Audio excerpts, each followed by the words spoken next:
Hello बच्चे।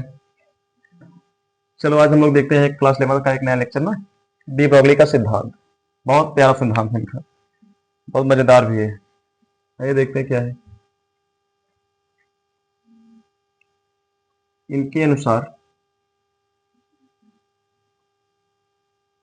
इनके अनुसार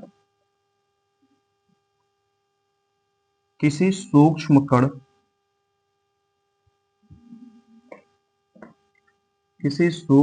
का तरंग दैर्ध्य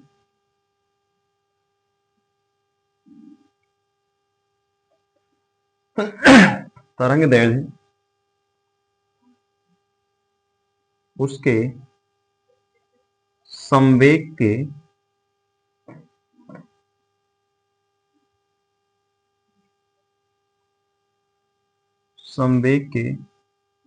व्युत्क्रमानुपाती होता है।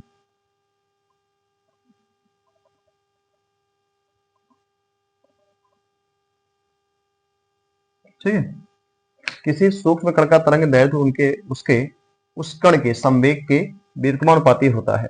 और यहाँ जो किसी सूक्ष्म कण की बात की जा रही है वो लगभग लगभग इलेक्ट्रॉन लेवल तक की बात की जा रही है। ठीक है, इलेक्ट्रॉन स्तर की बात की जा रही है, इलेक्ट्रॉन जैसे माइक्रो पार्टिकल की बात की जा रही है। ठीक है, तो आइए देखते हैं इन्होंने क्या किया। इनके क्या हुआ कि इन्होंने दो अलग अलग इक्वेशन को आपस में क्या कर दिया, मिक्स कर दिया, और उसके बाद अपना एक नया इक्वेशन तैयार कर दिया। ठीक है, उसमें किसका किसका शामिल था? पहला आइंस्टीन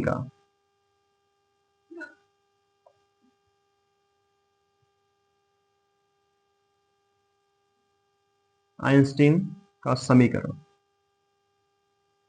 एनर्जी का समीकरण, ऊर्जा के विषय में जो आइंस्टीन ने समीकरण दिया था वो क्या था? E is equal to mc square.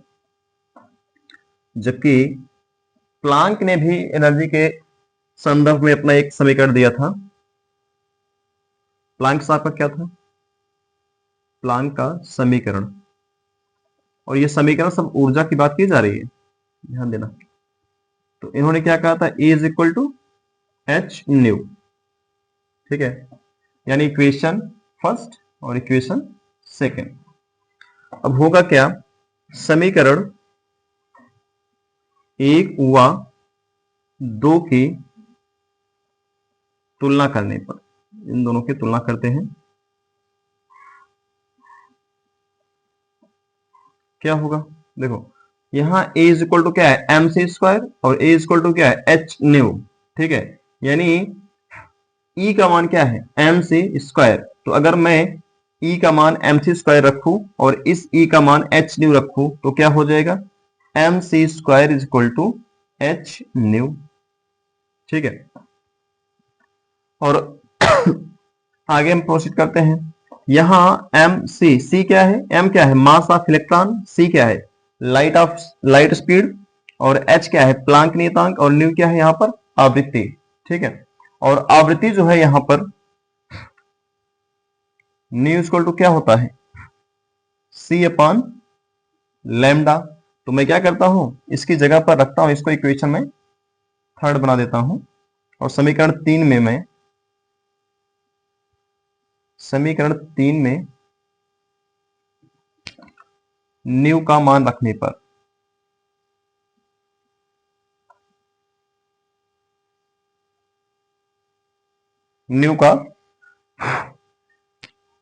रखने पर ठीक है, क्या हो जाएगा? M C square equal to H C upon lambda. ठीक है, और ये हो जाता है समीकरण 4। और ध्यान से देख लीजिए इसको अच्छे से।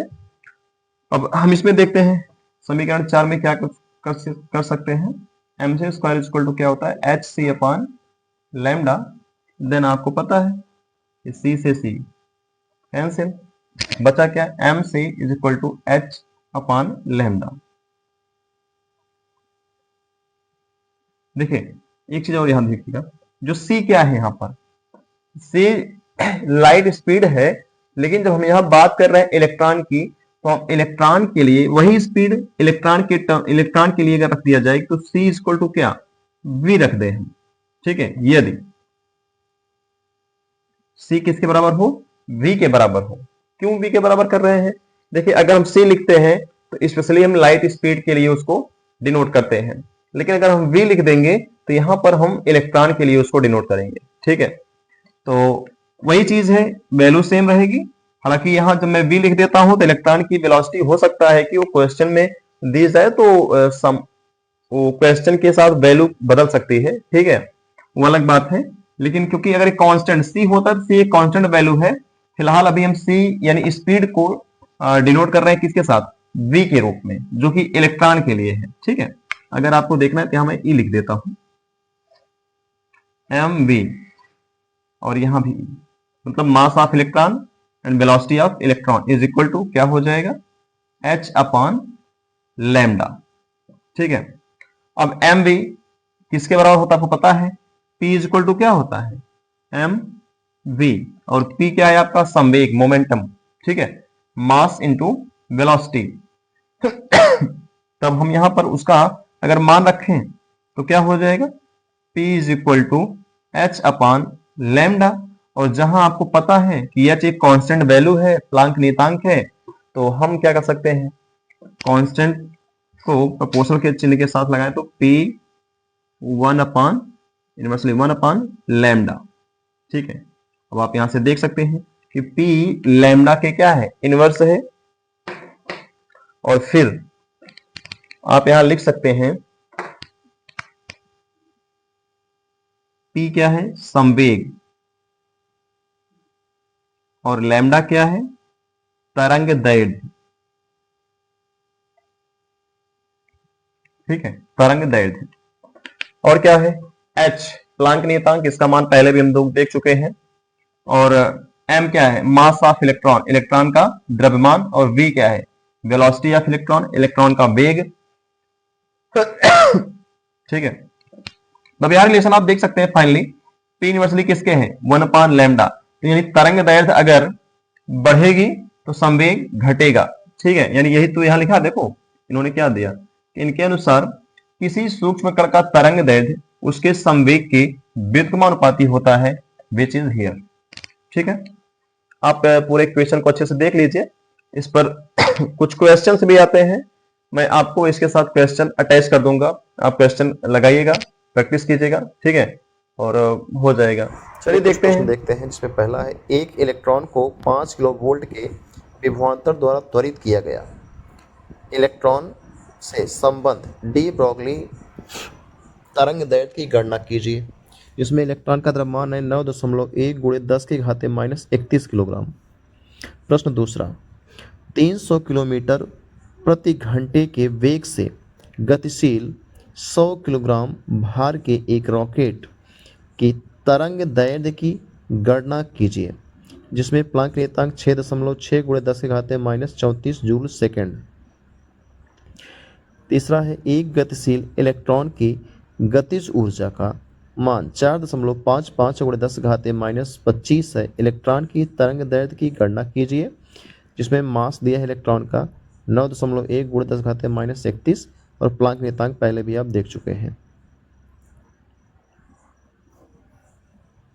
प्रश्न चौथा है, 3.6 एंगस्ट्रॉम तरंग दैर्ध्य लंबाई वाले एक फोटॉन के द्रव्यमान की गणना कीजिए। प्रश्न पांचवा है, एक इलेक्ट्रॉन का द्रव्यमान 9 गुणे 10 के घाते -25 किलोग्राम है। यदि इसकी गतिज ऊर्जा 3 गुणे 10 के घाते -25 जूल है, तो इसका तरंग दैर्ध्य क्या होगा। प्रश्न छठा, 0.1 किलोग्राम द्रव्यमान और 10 मीटर सेकंड वेग से गति कर रही एक गेंद की तरंग दैर्ध्य ज्ञात कीजिए। Thank you.